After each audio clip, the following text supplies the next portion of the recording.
L'hôtel Tiama d'Abidjan Plateau a servi de cadre à la cérémonie de dédicace du nouveau livre de Mamadou Labib Traoré, écrivain ivoirien et cadre de GPS dont il est membre de la commission formation et livre.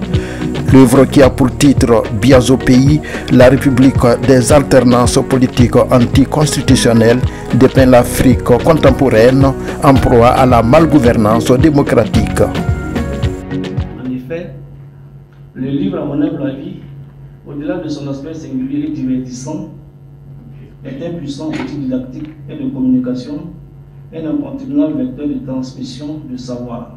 C'est une source de lumière qui ne s'obscurcit ni ne s'éteignit jamais. Alors, que retenir de la présentation de ces livres?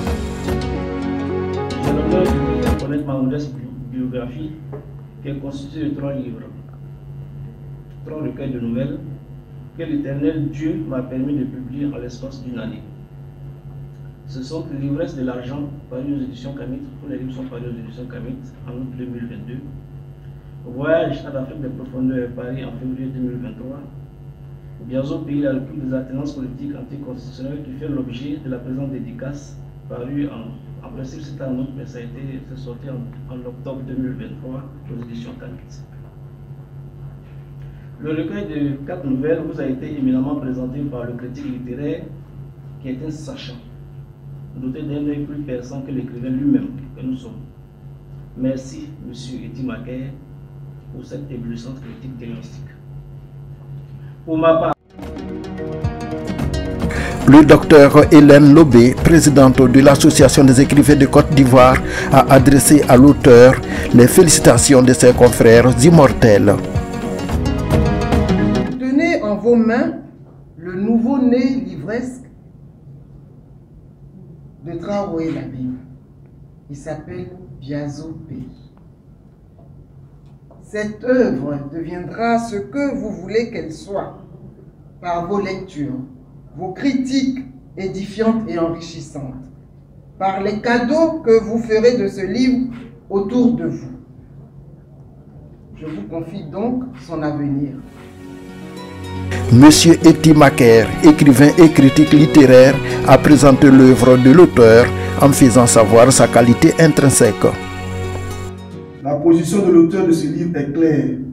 L'écrivain doit nécessairement se positionner comme un acteur incontournable de son temps dans la construction de la nation, dans le combat de la préservation des valeurs cardinales, dans le débat de la défense des valeurs citoyennes et des principes républicains.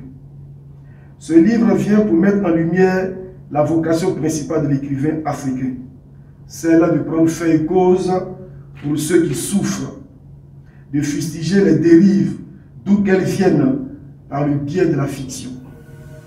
Quant à El Hadj Bambadia Bamba, parrain de la cérémonie, il a rendu hommage à son fils, le Mamadou Labib Traoré, pour les qualités humaines et religieuses dont il fait montre au quotidien. Chers amis,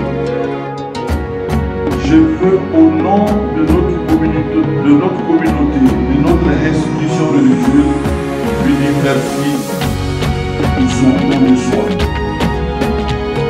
De façon spéciale et personnelle, mon cher Khalid Traoré Labib Mamadou, merci d'avoir fait de nous le parrain de la 3e création.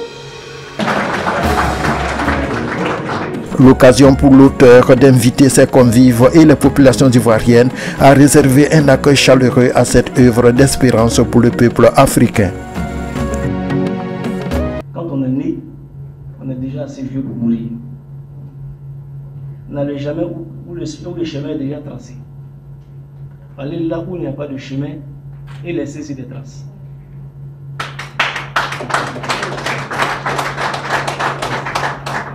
Si tu penses que l'éducation coûte cher, alors essaie l'ignorance. La liberté commence là où finit l'ignorance. La liberté commence là où commence le savoir. Le savoir véritable n'est pas de donner les vraies réponses, mais de se poser les bonnes questions. C'est une quête permanente et perpétuelle vers la perfection qui est notre asymptote. Enfin, le sage dit ceci. Celui qui lit se délie. Ça veut dire qu'il enlève les liens qui sont sur lui. Mais celui qui ne lit pas se lit. Je vous invite. Je vous exhorte. Et je vous oblige à prendre un livre chacun. À noter que plusieurs compagnons politiques de l'écrivain ont fait le déplacement pour lui apporter leur soutien militant.